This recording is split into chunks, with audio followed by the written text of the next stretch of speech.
This is Make It Plain. Make It Plain. MIP With Masamela Matfumo. Mark Thompson. Make It Plain. Get woke.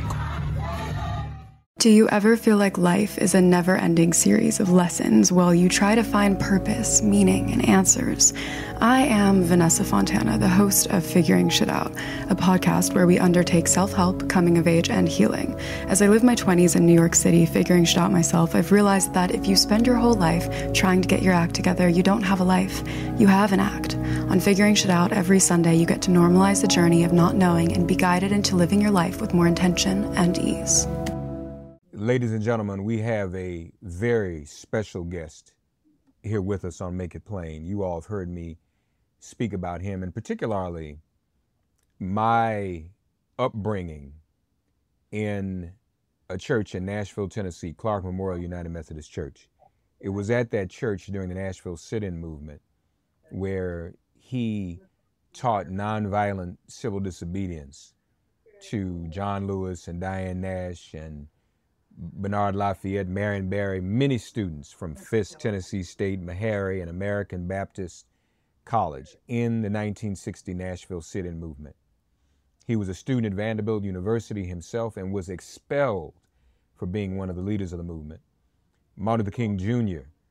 recruited him to come and do work in the South after he himself had studied and taught in India and learned and understood the nonviolent beliefs and principles of Mahatma Gandhi. He brought that to the United States, brought it to Nashville, began teaching throughout the South. He was at the founding, a part of the founding of the Student Nonviolent Coordinating Committee, SNCC, and ultimately he was in Memphis in 1968 when Dr. King was martyred upon the cross. We're honored to have with us the apostle of nonviolence himself, the Reverend James Lawson. Reverend Lawson, welcome. It's a pleasure to see you, sir. Thank you. Yes, sir. You know, pleased available.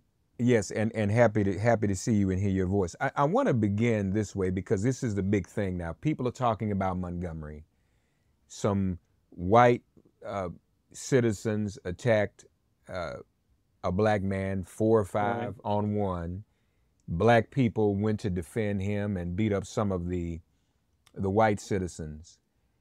As an apostle of nonviolence yourself, as a teacher of nonviolence, as everyone is celebrating this and feeling some degree of jubilation, it's become viral.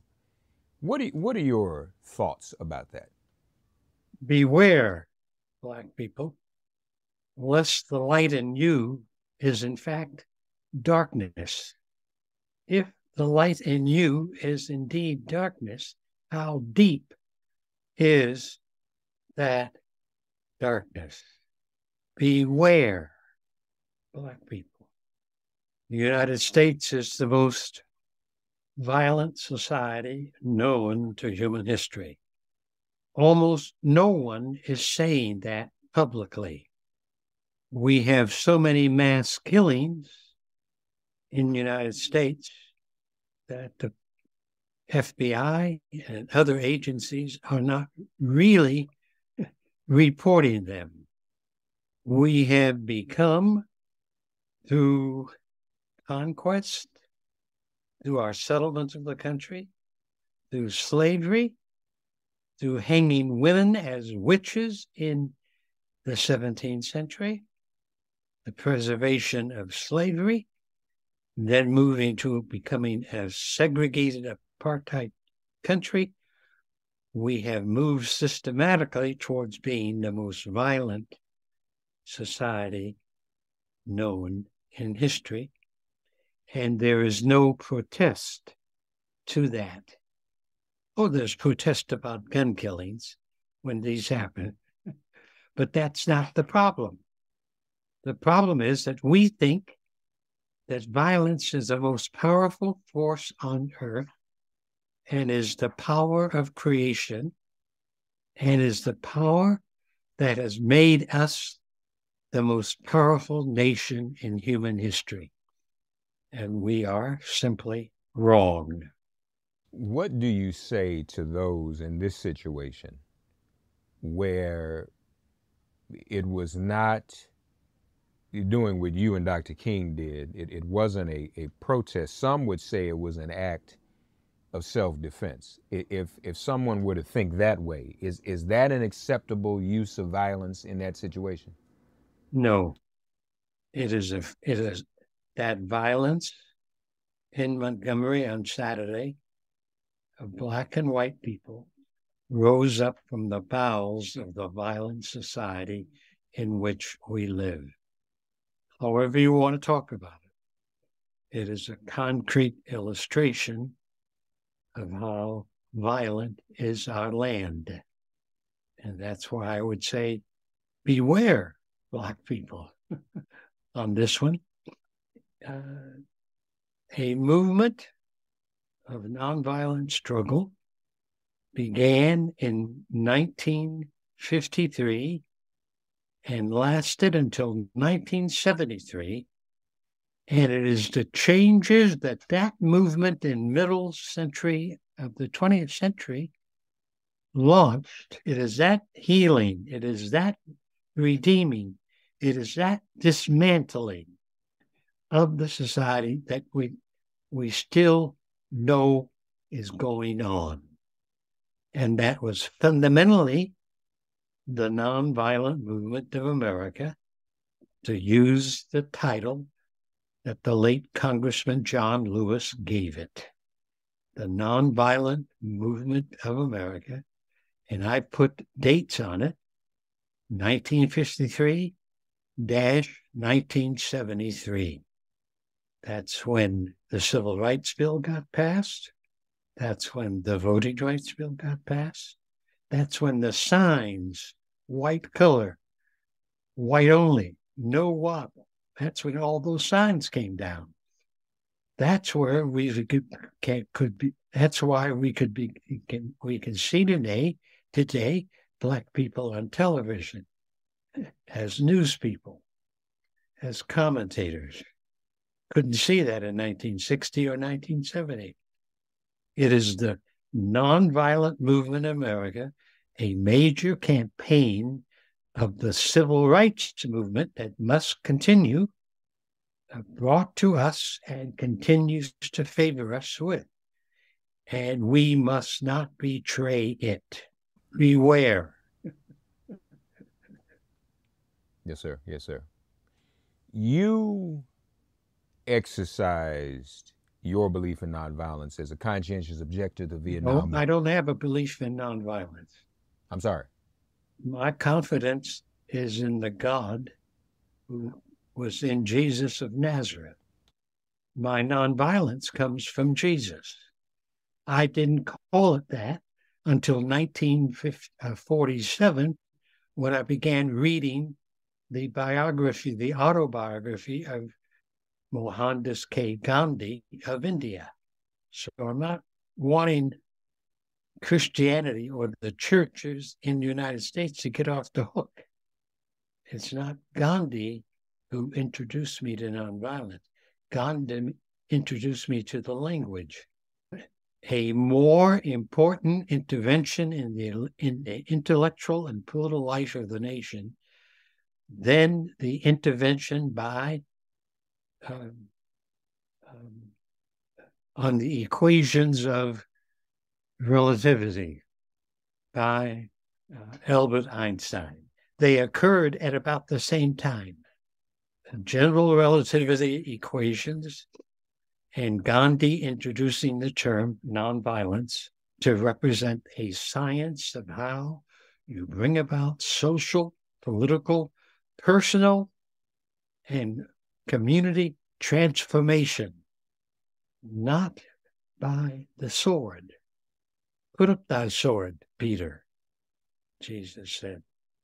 So that intervention by Gandhi, about the same time as those great equations of physics, is the more important intervention of the 20th century, because it warns the human race, love the violence, be elated over Saturday's event in Montgomery, Alabama. But in the word of Jesus, beware, lest the light in you be darkness. And if the light in you is darkness, how deep is that darkness? Were you introduced to Gandhi before Dr. King, or both of you around the same time discovered his teachings?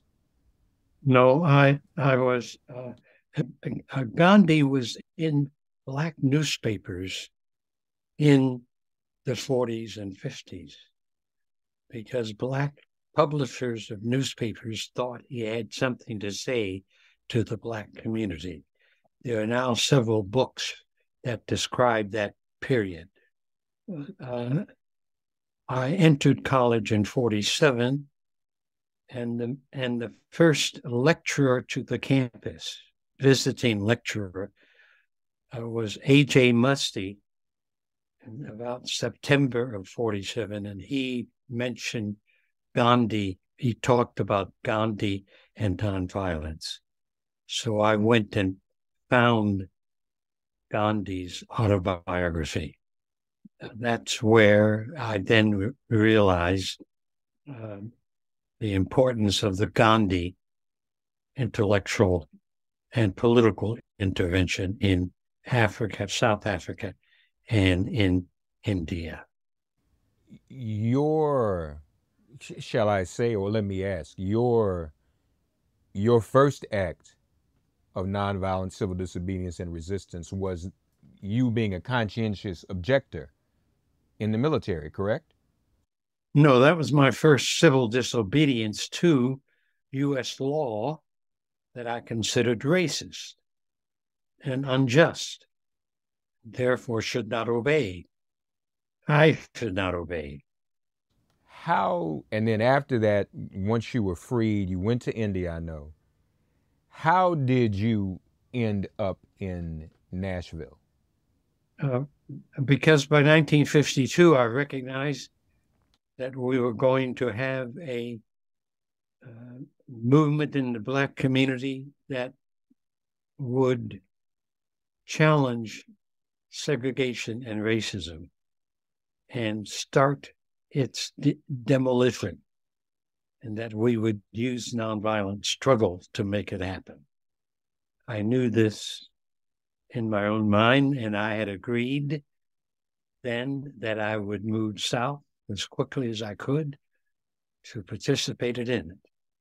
And then 1955, the Montgomery bus boycott took place, and Martin King emerged, and that for me was one of my happiest days in life, because I realized what I had heard from eternity,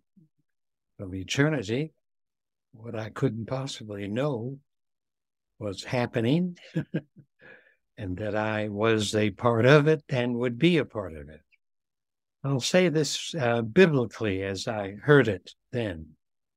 I heard clearly that there was going to be a movement of nonviolence which we Black people would carry out, that there would be a leader who I did not know, but I would be as something of a Joshua or a Miriam to that leader, because I had been studying and practicing nonviolence since the fourth grade. I did not call it nonviolence. I saw it more as what Jesus required.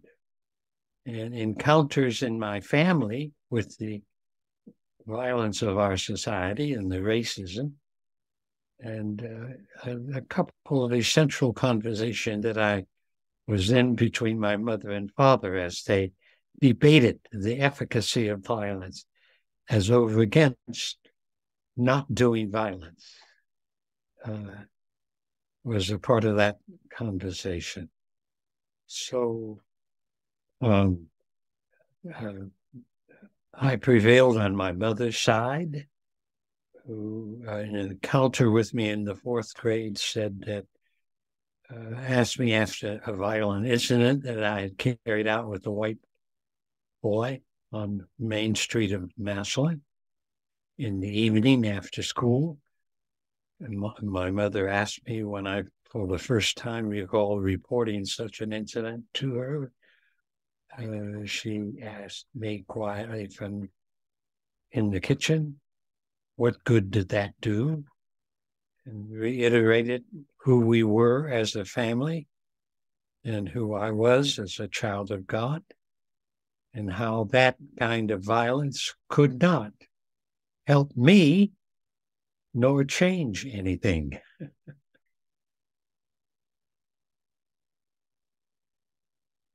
And I remember two things about it. What good did that do, Jimmy? And then,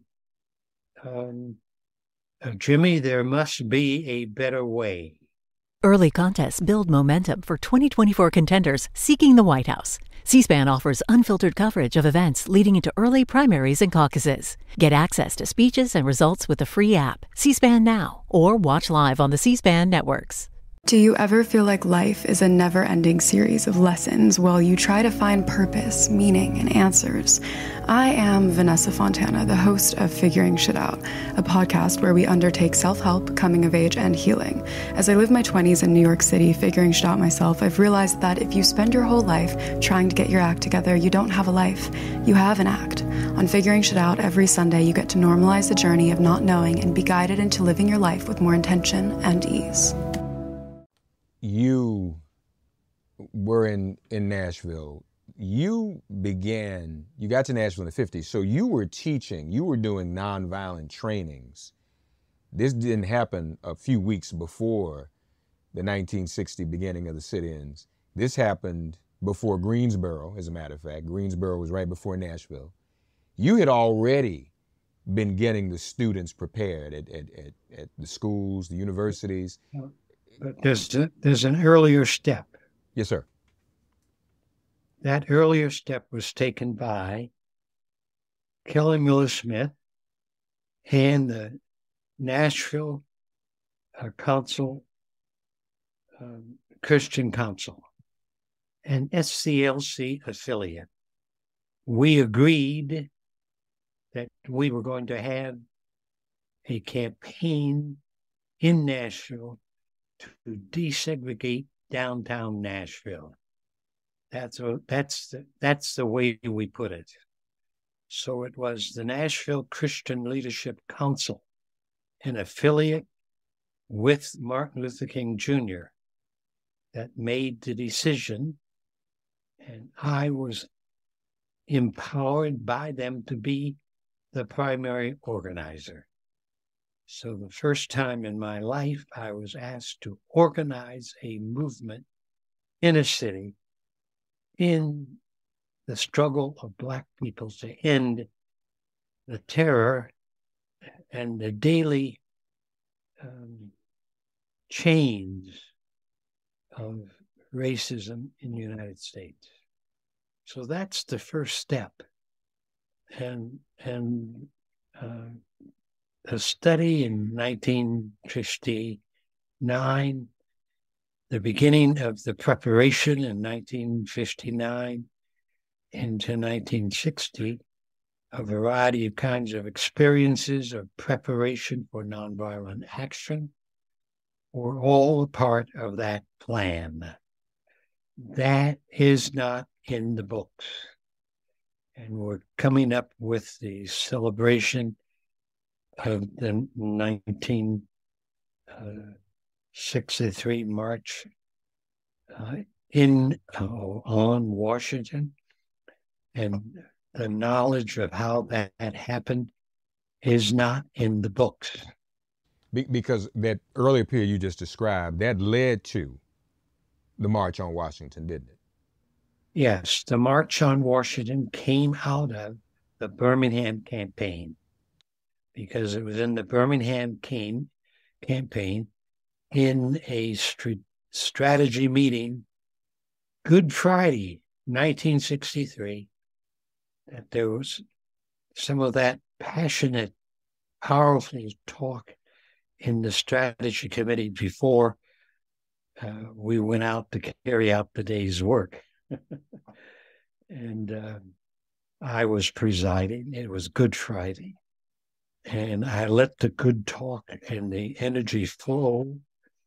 Out of that, we called a march on Washington and asked King to initiate a specific plan, which he did. That made it happen. Yes, sir. Yes, sir. 1963, March on Washington, of course. You were in Nashville at the beginning in 1960. First Baptist Capitol Hill, Clark Memorial, the students at the four universities, the HBCUs. You were at Vanderbilt, as we said earlier. Now, how did you arrive in Memphis? What were the circumstances that brought you to Memphis? Well, I had meant actually to have a master's degree in theology before I moved south. But I shook hands with Martin Luther King February 6, 1957, and we had our first conversation together at a table, a luncheon table at Oberlin College, where he spoke that morning. And as Martin was pretty intrigued and excited by the fact I had just returned from India, where I'd worked for three years, and so urged me to come to South as fast as I could, not wait for my own calendar, but plan to come. And I said I would. So that's how I sped up my program to be in the South and selected Nashville as the city and Vanderbilt as the graduate school of theology that I could best do my continuing work. When Vanderbilt expelled you, how did you deal with that? How did you feel about that personally, as a student, as a scholar? Was that hurtful to you, or was that at that time part of just the collateral damage of the struggle? My wife and I were not hurt by it, because we both recognized that my expulsion from Vanderbilt was by my doing the right thing. We had broken no laws. We had not broken the march in line with Jesus. We have done only that which was true to a Jesus understanding of follow me. So I have to say, we, upset that our own plans were interrupted, but otherwise we marched in the freedom and dignity of the moment. We knew who was wrong, and we knew that we had acted in consonant with the best that we knew in our lives of Jesus. And so now, for me, it was a rather astonishing experience. Mm-hmm, mm-hmm. Ultimately, Vanderbilt did award you your degree as you deserved years later. But so, what about Memphis? When you what was the transition to Memphis? My bishop appointed me to a church in Memphis in May or June of 1962. So as a Methodist elder, Dorothy and I moved to Memphis. I was pastor then of Centenary United Methodist Church. You, Reverend Lawson, encouraged Dr. King to come to Memphis, did you? We were in steady conversation all of 1967 concerning the future of the movement. We were in face-to-face. We were in phone calls. We walked around in our retreats in Penn Center and in Dorchester. We walked around talking about the present and the future. So it's not something like I had to promote him. He and I were pretty much in the same mind. We were both deeply committed to the movement of nonviolence, deeply committed to direct action, ready to take our licks when we had to take them, wherever. Now, he and I are volunteer people, but I consider him my Moses and my leader. So basically, I keep any critiques of Martin King to myself. However, he and I were far more connected in the struggle than what people know. So my initial call to him to come to a mass meeting in Memphis was met with, yes, I don't know when or how, but we'll figure it out. That was his response. It wasn't, I have to look around you. No, instantly, he said, yes, we'll have to figure it out. I said, Martin, you tell me when, and we'll do it when you say do it. Now that's movement relationships. Yeah, that's significant. So I didn't have to persuade Martin King to come to me. Martin King was already keyed, knowing that the Memphis sanitation strike in which I was a part was a part of the movement of nonviolent direct action, a strike. Dr. King, of course, foresaw his own crucifixion. Did you see that coming as well, that he would be killed? Well, I don't think the people who say that he saw his crucifixion are correct, because he and I were talking about having a moratorium come the end of the Poor People's Campaign and taking time out to figure where we were, how much had been accomplished, to acknowledge we had not yet dealt with racist structures. Our work mostly was getting the cosmetic groups taken care of, but not the racist structures. So that's where he and I were. I don't remember in 1967, 68, our ever talking about how bad it was or about his assassination.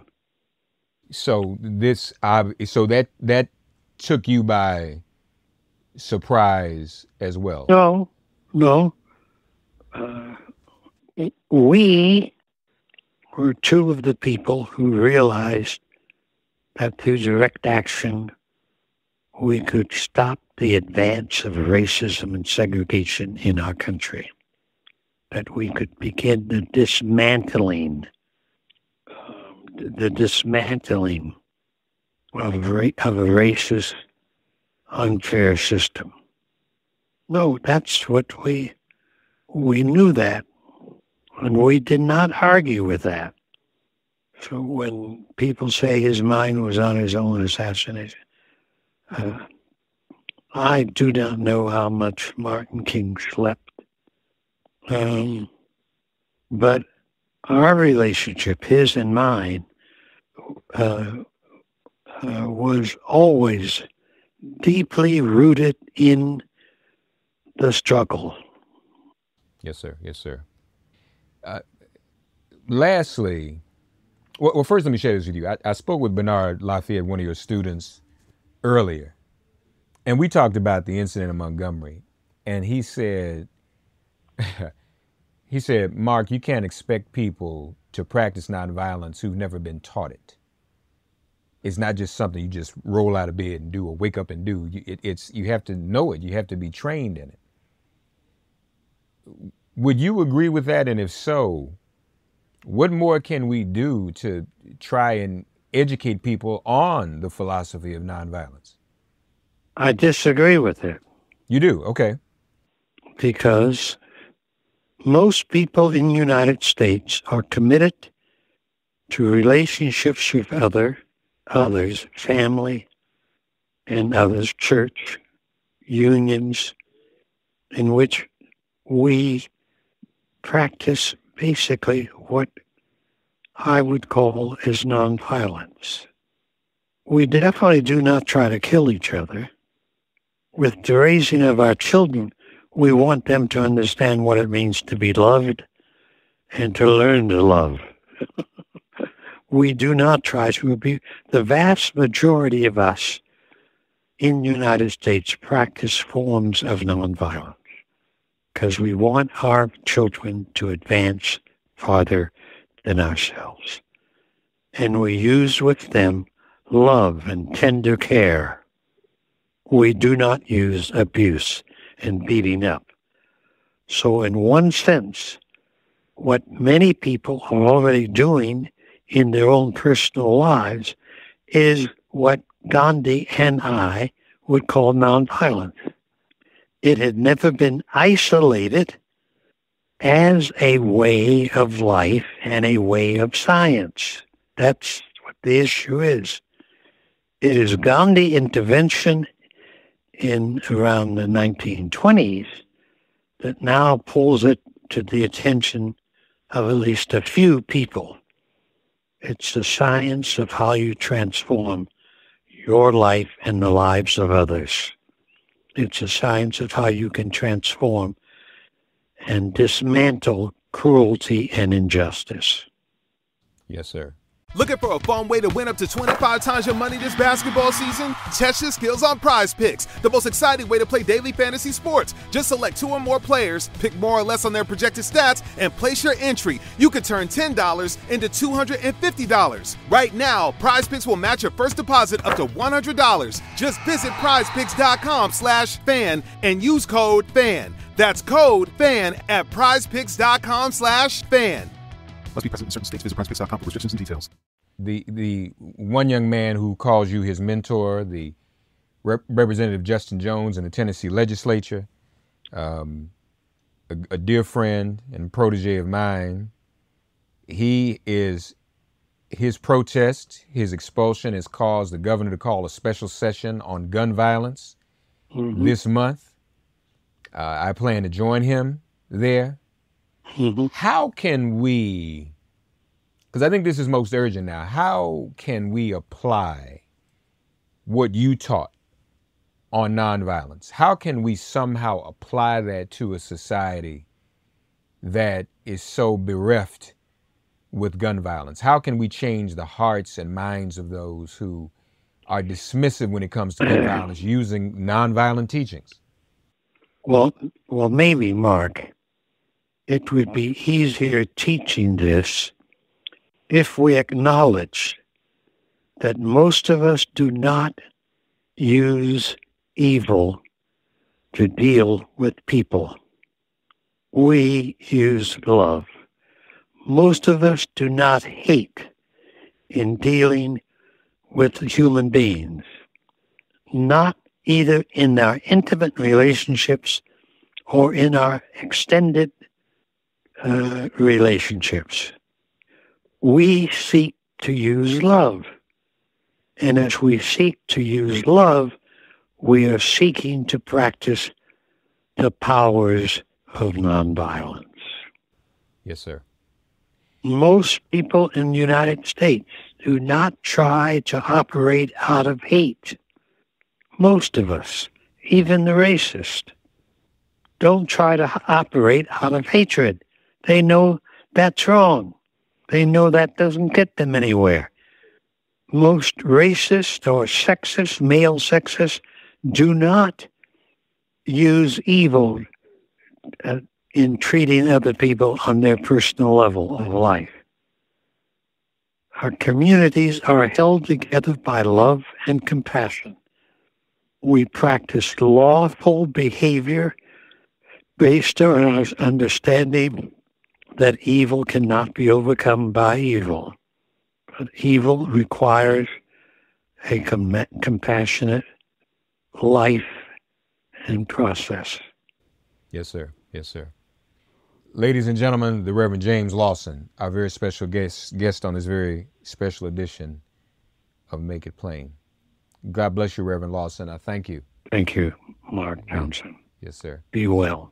Thanks for getting woke and listening to Make It Plain. As always, perform an act of kindness on behalf of an elder or young person. Write a letter to a sister or brother who just so happens to find her or himself incarcerated. Offer libations to the ancestors upon whose sturdy shoulders we all now stand. And above all, give thanks to the God of your understanding by whatever name you call her and him. All God asks of us is that we give each other love. Thanks for giving MIP love. And please remember to subscribe and give us a 5-star rating. If all hearts and minds are clear, it has been made plain.